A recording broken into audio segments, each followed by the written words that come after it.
The bitter cold of January 1879 gripped Santa Fe, New Mexico territory, with an iron fist as ice crystals formed delicate patterns across the cabin window, where Julia Porter stood watching the snow fall.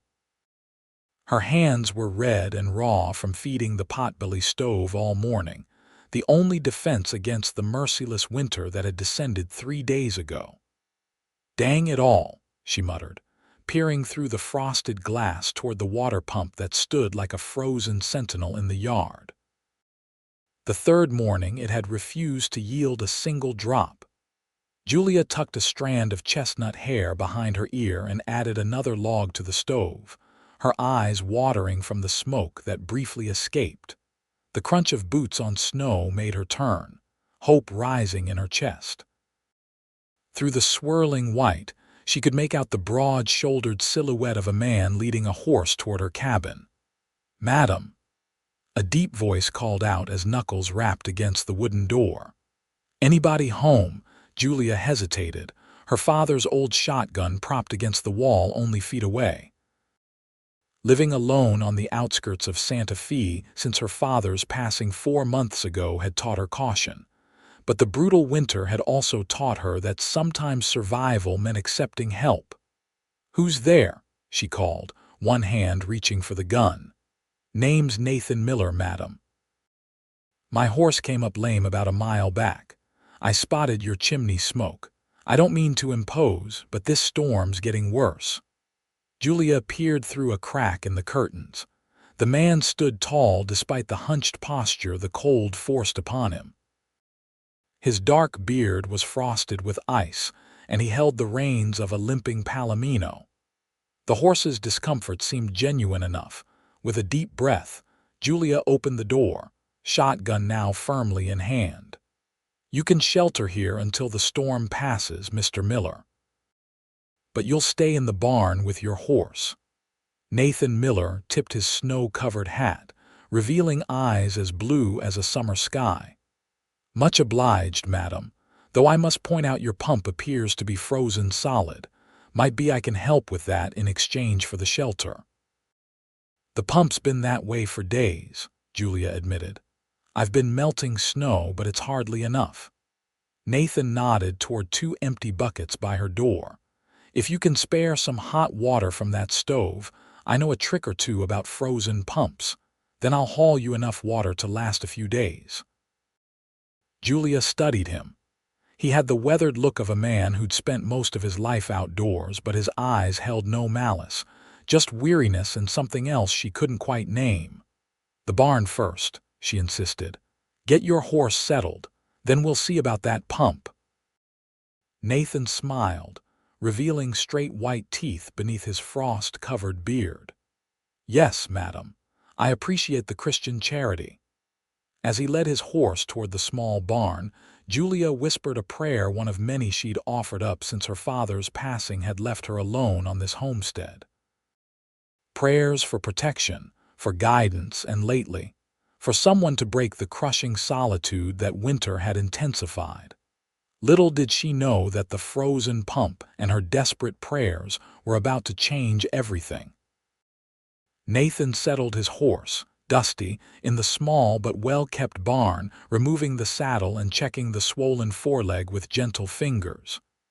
"Easy, boy," he murmured, massaging the tender area. "We'll rest here a spell." He'd been riding for 3 days straight, putting distance between himself and Albuquerque, after a poker game had turned ugly. Nathan hadn't cheated, he never did, but winning 4 hands in a row against a notorious local rancher had earned him accusations and threats that made continuing his journey in a blizzard seem the safer option. Now, as he looked around the neat barn with its modest supply of hay and the obvious care that had been taken despite limited means, he felt a twinge of conscience for imposing on the young woman. She was alone, that much was clear. The homestead showed signs of recent masculine presence, an axe wedged professionally into a chopping block, a partially mended harness hanging from a peg, but the place had a certain abandoned quality to it now. After ensuring Dusty had feed and a blanket, Nathan made his way back to the cabin, stomping snow from his boots before knocking. Julia opened the door, still clutching the shotgun but with noticeably less tension than before. "Your horse settled in?" "Yes, madam. He'll be fine with some rest." "That leg's just strained, not broken." Nathan gestured to the steaming pot on the stove. "If you could spare some of that hot water, I'll see about fixing your pump problem." Julia nodded, setting aside the gun to pour hot water into one of the buckets. "Pa always managed the outdoor things," she said quietly. "Since he passed, I've been learning as I go. My condolences for your loss, Miss Porter, Julia Porter." She handed him the bucket, careful to avoid touching his hands. "It hasn't been easy." "I imagine not," Nathan replied, taking the bucket. "Especially with winter coming on so fierce. If you've got some old blankets or rags, we can wrap them around the pump after the hot water treatment. Helps keep it from freezing again so quick." Julia disappeared into a back room, returning with some frayed blankets. "These are too worn for bedding now, but I couldn't bring myself to discard them. They'll be perfect." Nathan took them, noticing the careful darning at their edges, evidence of someone who made do with what she had. "I'll have that pump working for you shortly, Miss Porter." Outside, Nathan worked methodically, pouring the hot water over the frozen pump mechanism while checking the pipe that disappeared into the ground. Years of ranch work had taught him all manner of practical skills, and he'd thawed more pumps than he could count. Through the cabin window, he caught glimpses of Julia adding wood to the stove, her movements efficient but graceful. She was younger than he'd initially thought, perhaps 25 or 26, with a kind of quiet beauty that seemed unaware of itself. After 15 minutes of patient work, the pump handle finally moved. Nathan worked it vigorously until a stream of clear, cold water gushed forth. He filled both buckets quickly and wrapped the well-used blankets around the pump's base and handle, securing them with twine from his pocket. When he returned to the cabin door with the brimming buckets, Julia's expression of relief made something twist in his chest. "Mr. Miller, I can't thank you enough," she said, holding the door wide. "Please come in properly now, you must be half frozen." Nathan stepped inside, placing the buckets near the stove. The cabin's interior was modest but spotlessly clean, with simple handmade furniture, and a few touches that spoke of a woman's care: dried flowers hanging from a beam, a colorful quilt on a rocking chair, the smell of something savory bubbling in a pot. "That's just temporary," he explained, removing his hat and coat. "The pump will freeze again tonight unless we keep working it regular. I'll show you how to keep it flowing, and I'll fill as many containers as you have before the sun sets." Julia poured him a cup of coffee, which he accepted gratefully. "You're not just passing through because of your horse, are you, Mr. Miller?" Nathan hesitated, then decided honesty was the simplest path. "I had a disagreement with some fellows in Albuquerque. Thought it best to make myself scarce for a while." "Are you a wanted man, Mr. Miller?" Julia's voice was steady, but her hand drifted toward the shotgun again. "No, madam. Not by the law, at least. Just by a man who's a poor loser at cards and has too much local influence." Nathan met her gaze directly. "I'm no outlaw, Miss Porter. Just a cowboy who's done ranch work most of my life and picks up odd jobs between cattle drives." Julia seemed to consider this, her hazel eyes studying him intently.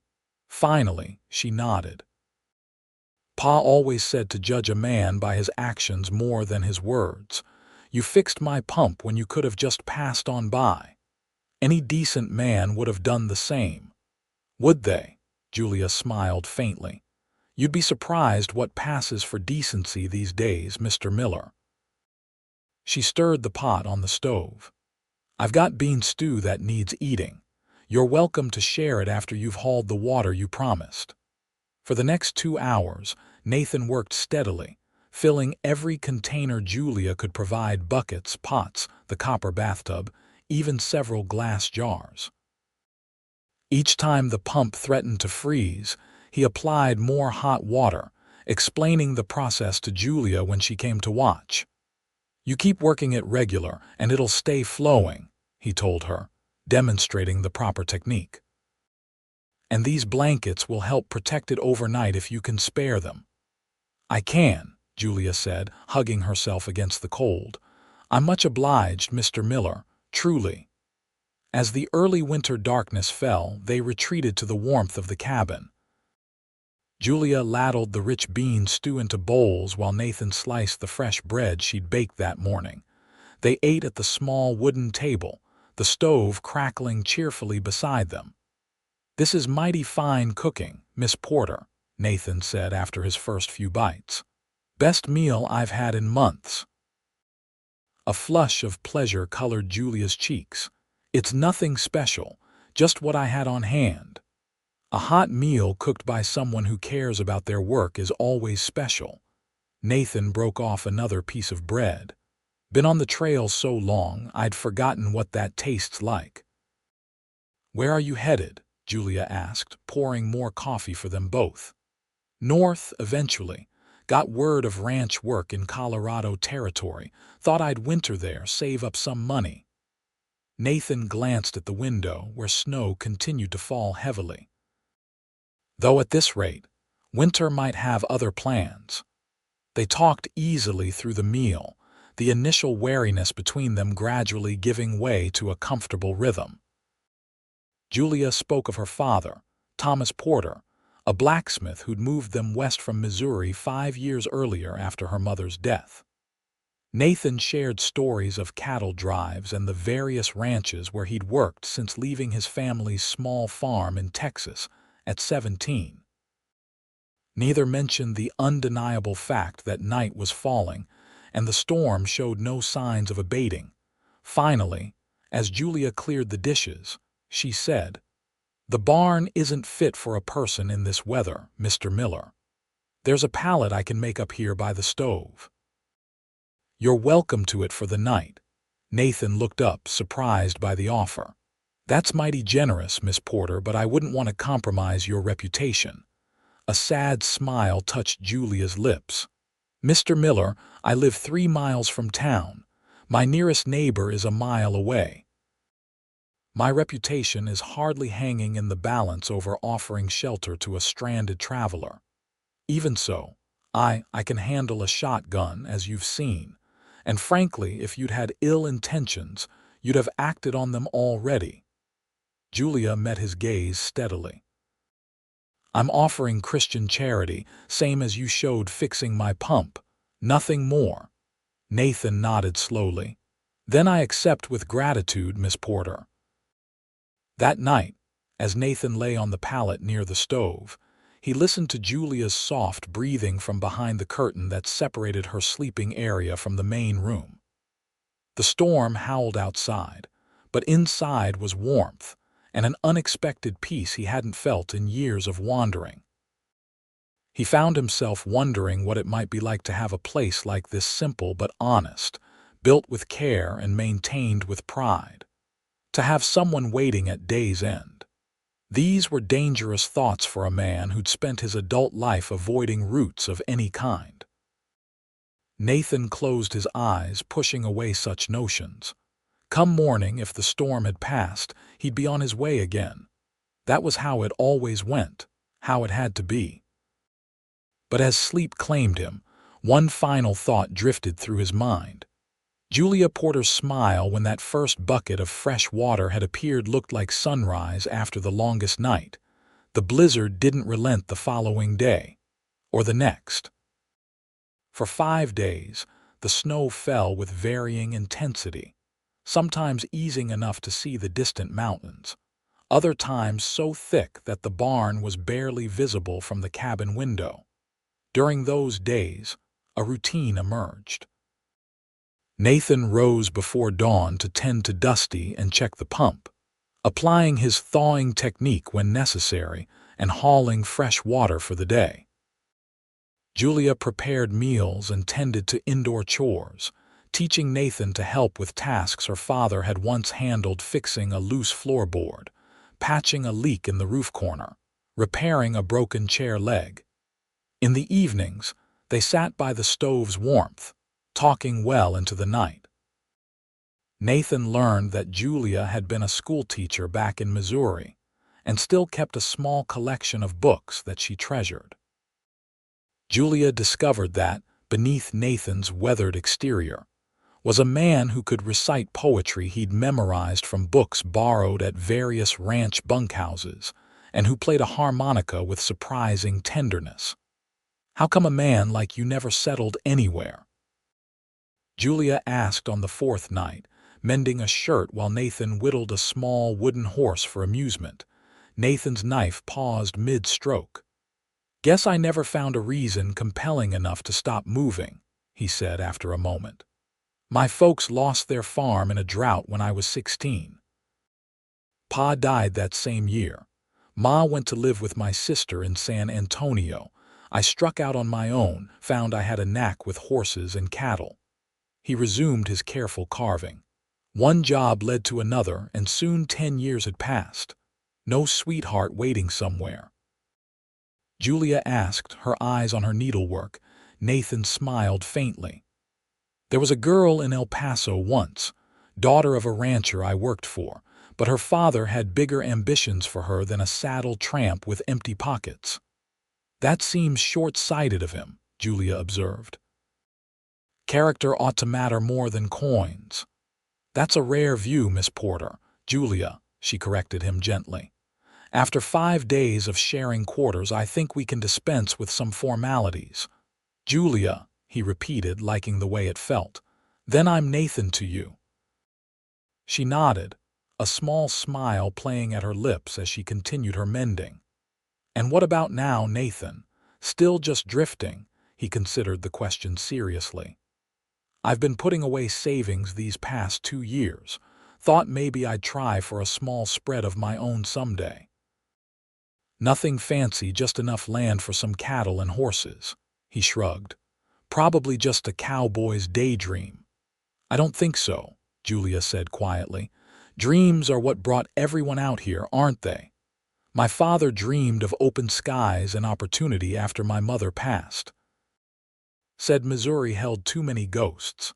"And what about your dreams?" Nathan asked. Julia was silent for so long he thought she might not answer. Finally, she set down her mending. "I dreamed of teaching again. Maybe opening a proper school here someday. Santa Fe has a small one, but it's inadequate." Her voice grew softer. "I dreamed of a family too once, but time passes differently for women. 26 is already considered firmly on the shelf in most circles." Nathan looked up sharply. "That's nonsense. 26 is young. For a man, perhaps." Julia's smile held a touch of sadness. "For a woman alone on a homestead 3 miles from the nearest town, with no family connections or fortune. Well, prospects narrow considerably. Any man worth his salt would see your value has nothing to do with age or circumstances," Nathan said, more forcefully than he'd intended. "Sorry," he added quickly. "I didn't mean to speak out of turn." Julia studied him, her expression unreadable. "You didn't," she said finally, rising to her feet. "It's getting late. We should both rest." The next morning dawned clear and blindingly bright, the storm finally spent. Nathan stood on the cabin porch, squinting at the transformed landscape.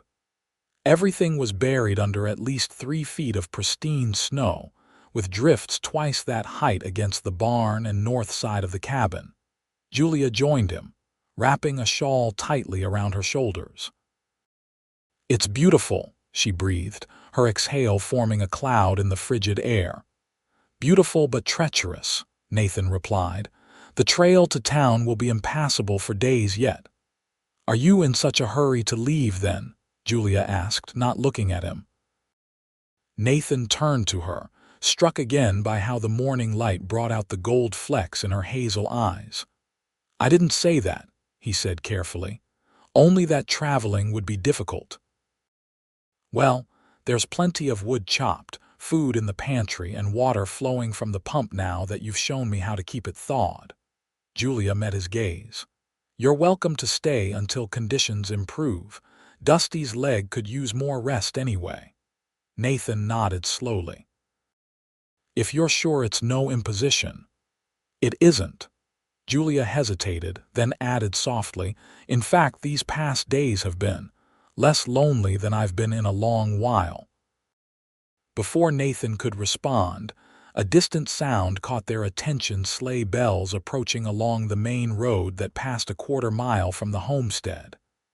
"Neighbors checking on each other after the storm," Julia explained. "They'll stop here too. Mr. and Mrs. Abernathy from the next homestead. They were friends of my father." Nathan nodded, suddenly acutely aware of how their situation might appear to others. "Perhaps I should make myself scarce in the barn." Julia looked surprised. "Why would you do that?" "A single woman with an unknown man staying in her home might raise questions you don't need." "Nathan Miller, I'm not ashamed of offering Christian charity during a blizzard," Julia said firmly. "Besides, the Abernathys are good people. They've been worried about me out here alone since Pa died. They'll be relieved to know I had help." The Abernathys' visit was brief, but enlightening for Nathan. James Abernathy was a gruff former Army man in his 60s who'd settled in the territory after the Mexican War, while his wife Martha was a kindly woman who immediately began fussing over Julia as if she were her own daughter. "We were worried sick about you during that storm, child," Martha said, pressing a jar of preserves into Julia's hands. "James wanted to come sooner, but the drifts were impossible until the Jenkins boys helped clear the main road this morning." James Abernathy eyed Nathan with the practiced suspicion of a man who'd seen his share of trouble. "And who might you be, young man?" "Nathan Miller, sir. My horse came up lame as the storm hit. Miss Porter was kind enough to offer shelter." "Miller was a godsend," Julia added. "The pump had frozen solid. He fixed it and hauled enough water to last me through the worst days." James grunted, his assessment clearly ongoing. "You a cowhand?" "Yes, sir. Worked ranches from Texas to Colorado." "Any family hereabouts?" "No, sir. On my way to winter work up north when the storm caught me."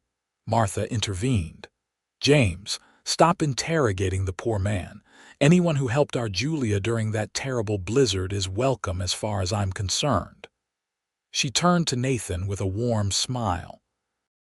"We lost our only daughter to typhoid 15 years ago. Julia's been like family since the Porters settled here." The conversation shifted to storm damage and community news. 3 buildings in Santa Fe had collapsed under the snow's weight.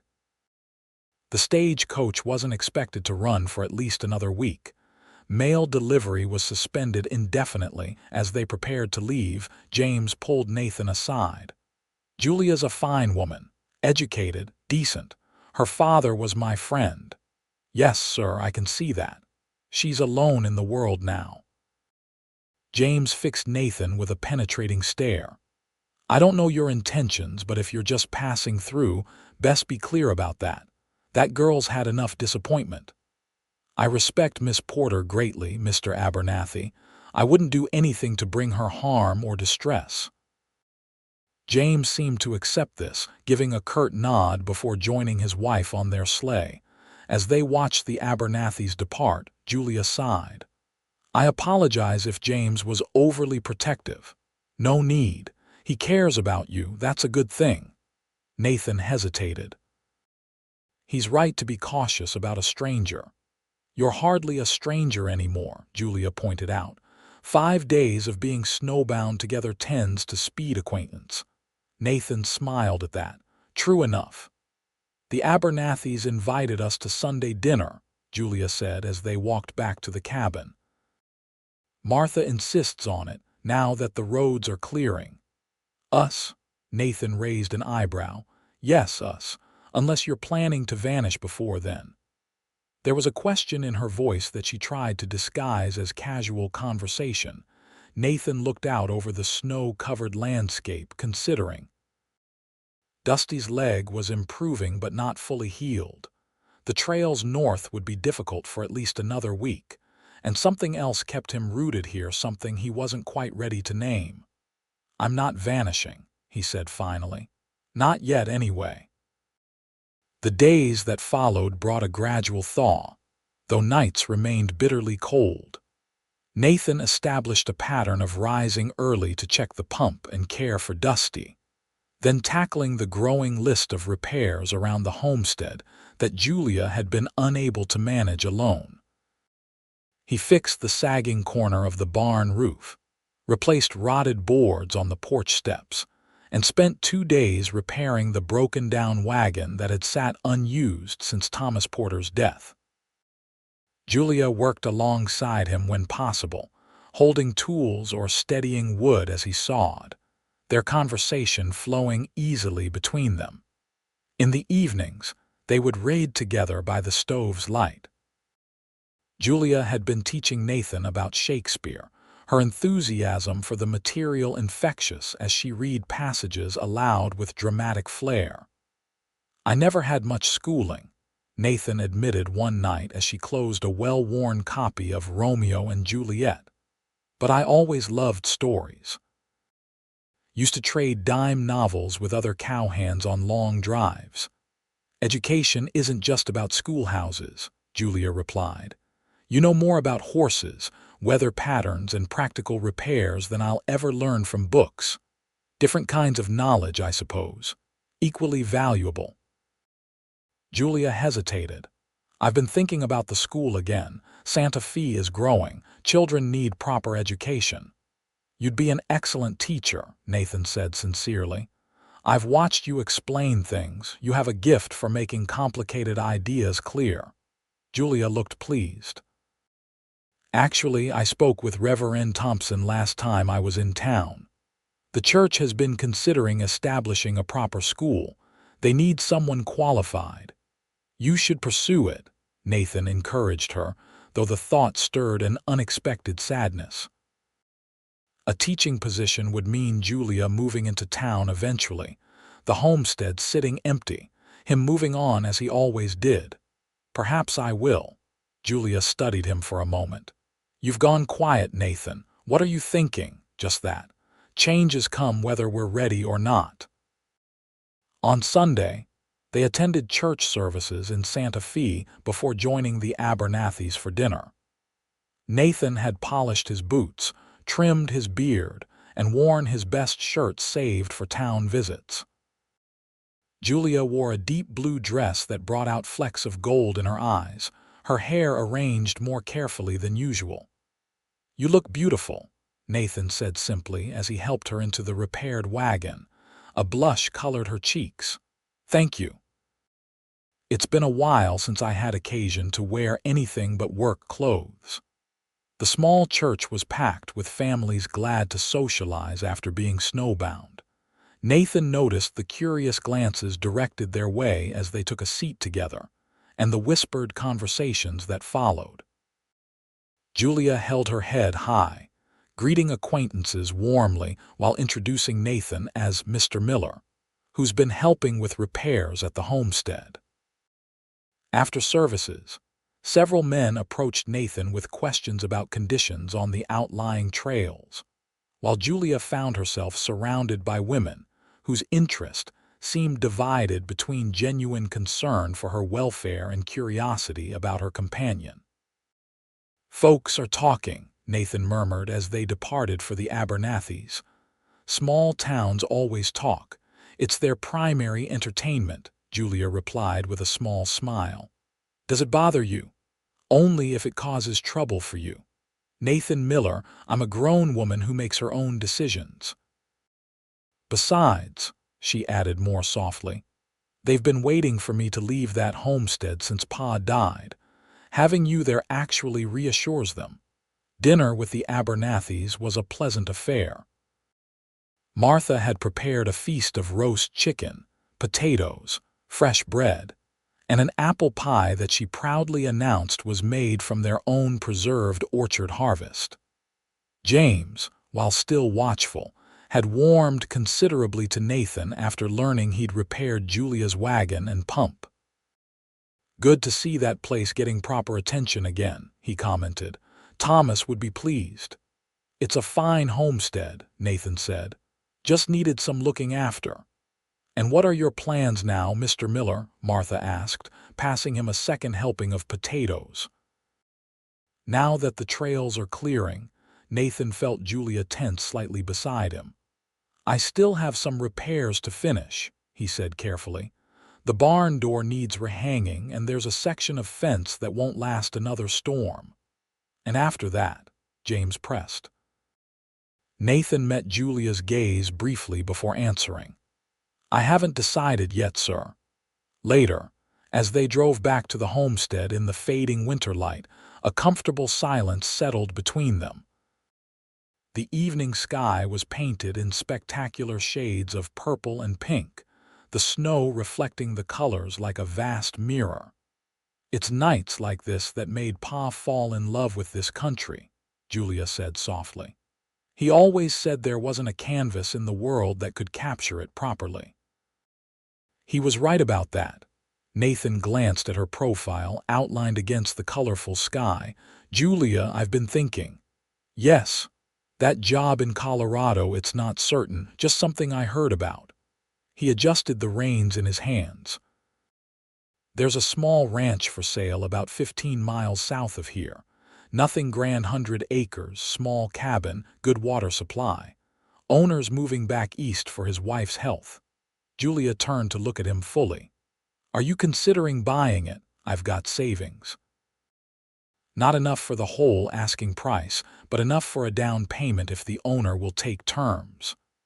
Nathan kept his eyes on the trail. "It needs work, but the land is good. Could run a modest herd there, maybe breed some horses eventually." "That sounds like more than just thinking, Nathan." "It sounds like a plan." He nodded slowly. "Maybe it is. I've been moving so long I'm not sure I remember how to stop, but lately I've been wondering what I'm running toward or if I'm just running away." "And what conclusion have you reached?" Julia's voice was carefully neutral. Nathan finally looked at her directly. "That maybe what I've been looking for isn't somewhere out there on the next trail. Maybe it's right here." The wagon crested a small rise, bringing their homestead into view, the cabin with smoke curling from its chimney, the barn where he'd spent that first night, the newly repaired fence line. Their homestead.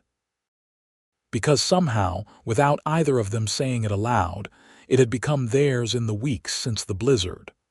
"Martha asked me something interesting today," Julia said after a moment. "When you were helping James check the sleigh runner." "What's that?" she asked if we had an understanding. Julia's eyes remained fixed on the approaching cabin. I didn't know how to answer her. Nathan drew the wagon to a stop, turning to face her fully. "Do we have an understanding?" Julia met his gaze steadily. "I think perhaps we do, but we've both been too cautious to name it." "Julia Porter," Nathan said, taking her gloved hand in his. "I came here a stranger in a snowstorm with nothing to offer but my labor and company. I intended to move on as I always have, but something happened that I didn't expect." "What was that?" she asked, her voice barely above a whisper. "I found something worth stopping for." Nathan swallowed hard. "I found you."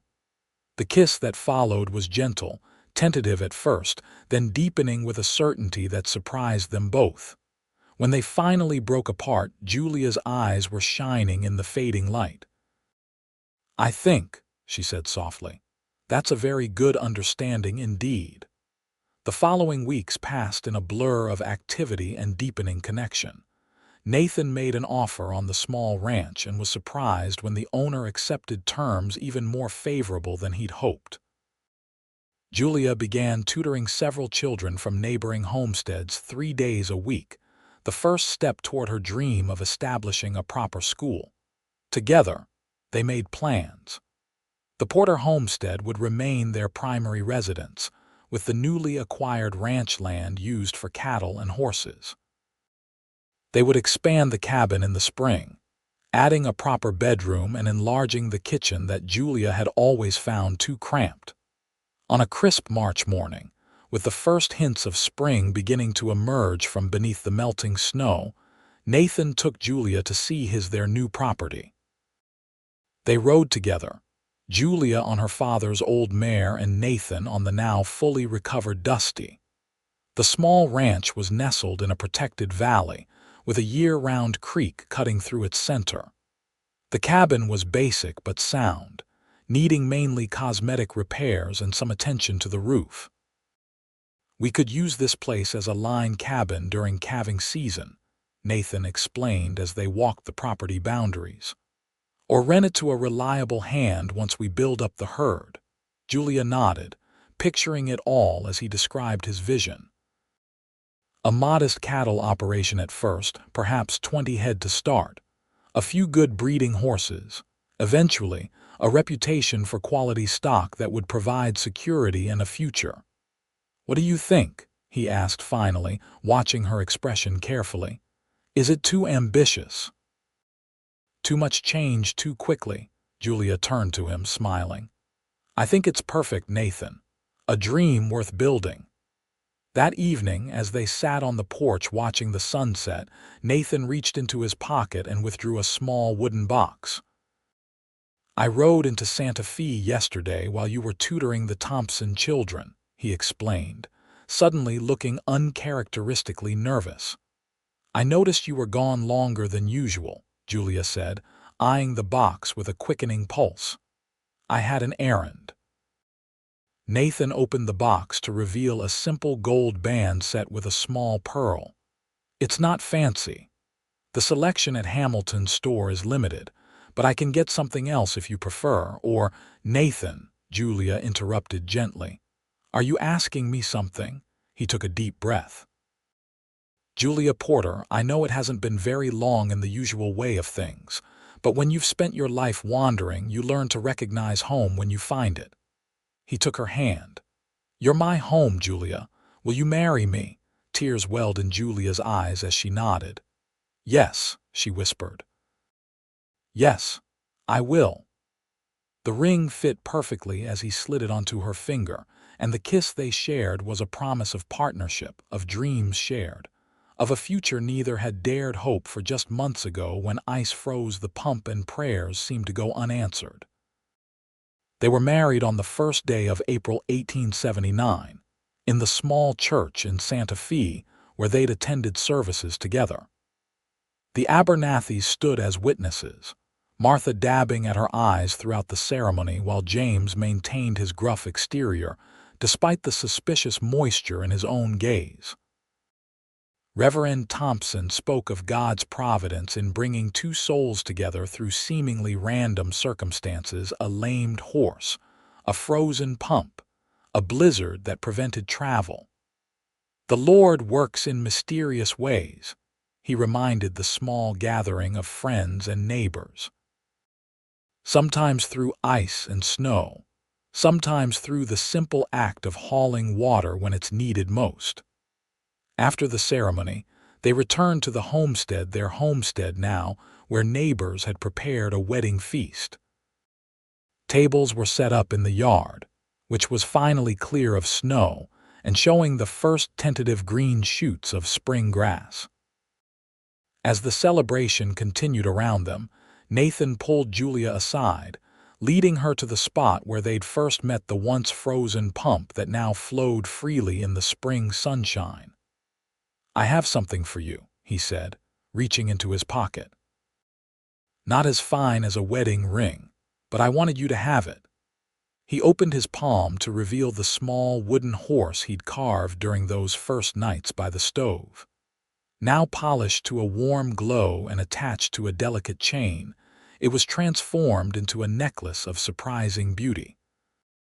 "Nathan, it's wonderful," Julia breathed as he fastened it around her neck. "I watched you make this." I know. That's why I wanted you to have it to remember how it all began, with ice and prayers and a cowboy hauling buckets.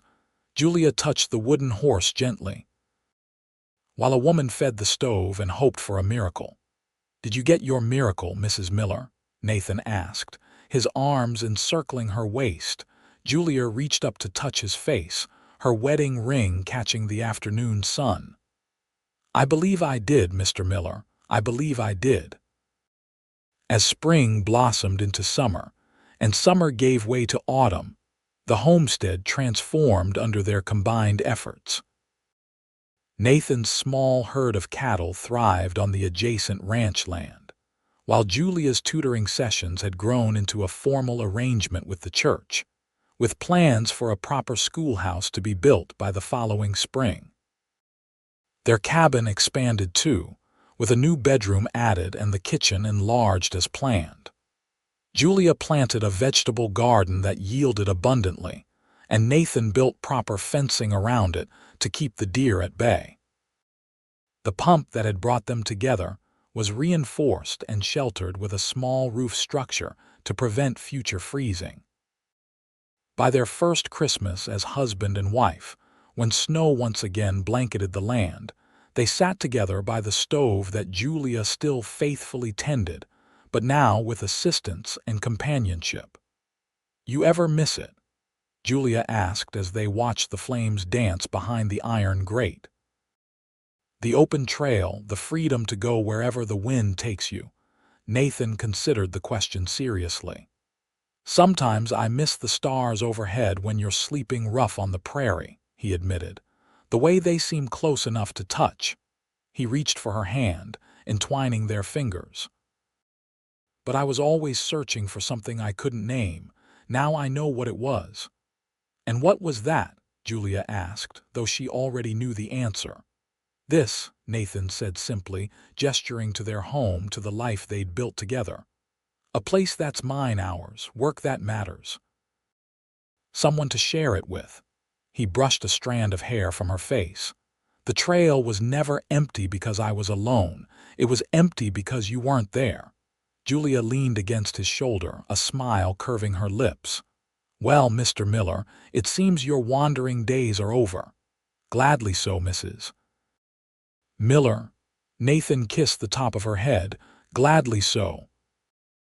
Outside, snow began to fall again, but inside was warmth and light, and the certainty that comes with finding one's place in the world, a certainty that had begun on a bitter January day when ice froze the pump.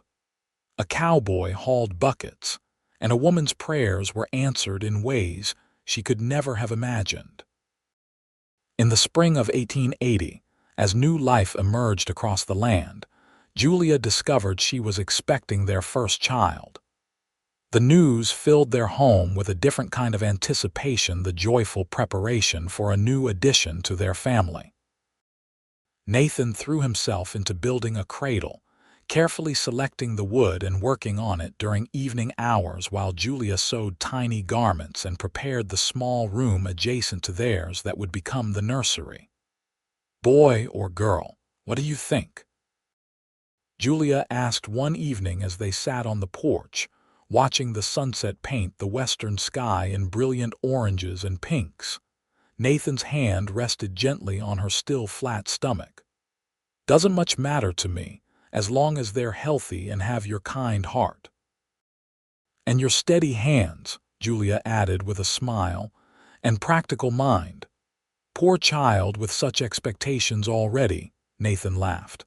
"Let's just hope they don't inherit my stubbornness, or my tendency to fret over every detail," Julia conceded.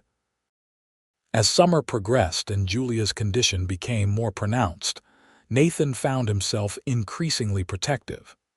He hired a young ranch hand, Tom Perkins, to help with the cattle so he could remain closer to home. The business was growing steadily, with 15 new calves that spring and 2 of their horses in foal. Julia continued teaching until August, when the summer heat and her advancing pregnancy made the daily journey too taxing. The school committee arranged for a temporary replacement, with assurances that Julia's position would be waiting when she was ready to return. On a crisp October morning, with golden leaves drifting from the cottonwoods along the creek, their son was born after a difficult but ultimately successful labor. They named him Thomas Nathan Miller, honoring both Julia's father and his own. As Nathan held his son for the first time, the tiny fingers wrapping instinctively around his weathered thumb, he felt a surge of emotion unlike anything he'd ever experienced. This perfect being part Julia, part himself, yet wholly his own person, represented a future Nathan had once been unable to imagine. "He's perfect," Nathan whispered, carefully returning the swaddled infant to Julia's arms. "You're both perfect." Julia looked exhausted but radiant, her eyes shining with a mixture of love and wonder as she gazed at their child. "He has your chin," she observed, "and I think he'll have your eyes too. They're already darkening." "God willing, he'll have your brains and patience," Nathan replied, sitting carefully on the edge of the bed. "I never thought I'd have this, Julia. A wife, a child, a home worth coming back to every day." "Is it what you hoped?" Julia asked softly. Nathan leaned forward to place a gentle kiss on her forehead, then one on his son's downy head. "It's more than I ever dared hope for. It's everything." Life with a newborn brought new challenges and profound joys. Young Thomas, called Tommy by his adoring parents, proved to be a sturdy child with a healthy appetite and his father's observant eyes. Nathan delighted in holding his son in the evenings, walking the floor when the baby was fussy, telling him stories about the ranch and the animals. Julia recovered gradually from the difficult birth, her strength returning as winter settled over the land. The pump that had once frozen solid now sported a proper shelter built by Nathan, ensuring it remained operational through even the coldest days. On Christmas morning, as they sat together by the stove with Tommy nestled between them, Nathan presented Julia with a leather-bound journal. "What's this for?" she asked, running her fingers over the smooth cover. "I thought you might want to write down our story someday," Nathan explained. "For Tommy and any brothers or sisters that might come along, how a frozen pump and a blizzard changed everything." Julia smiled, touched by the thoughtfulness of the gift. "Our unlikely beginning." "The best kind," Nathan replied, watching as Tommy's tiny hand curled around his mother's finger. "The kind no one sees coming, but everyone recognizes as fate once it arrives." As the new year dawned, bringing 1881 to the New Mexico territory, the Miller homestead stood as a testament to unexpected beginnings and the power of taking chances. The small ranch operation was growing steadily, with plans to expand further in the spring. Julia's position at the school was secure, waiting for her when she felt ready to return, though she was in no hurry to leave Tommy's side. On a January morning much like the one when they'd first met 2 years earlier, Nathan and Julia stood at the kitchen window, watching snow fall gently outside. Tommy was asleep in his cradle, his soft breathing a rhythmic backdrop to their quiet conversation. "2 years ago today," Nathan mused, his arm around Julia's waist. "I thought my horse going lame was the worst luck a man could have. And I thought a frozen pump was the final trial I couldn't bear alone," Julia added, leaning against his shoulder. They watched as snowflakes danced in the wind, each one unique, each one part of the greater whole that transformed the landscape into something magical and new. "You ever wonder," Julia asked softly, "how many moments like that we miss? Moments that seem like hardship but are actually doorways to something wonderful." Nathan considered this, his gaze taking in their home, the crackling stove, the sleeping baby, the woman who had changed everything by offering shelter to a stranger. "I try not to think about the doors I didn't walk through," he said finally, but I'm grateful every day for the one I did." Julia turned in his arms, rising on tiptoe to press her lips to his. "As am I, Nathan Miller. As am I." Outside, snow continued to fall on the homestead where once a pump had frozen solid and prayers had seemed to go unanswered. But within those sturdy walls was all the proof needed that sometimes what appears to be misfortune is merely the first step on an unexpected path to happiness, a path that began when ice froze the pump and the prayers. The cowboy hauled buckets, and a woman fed the stove.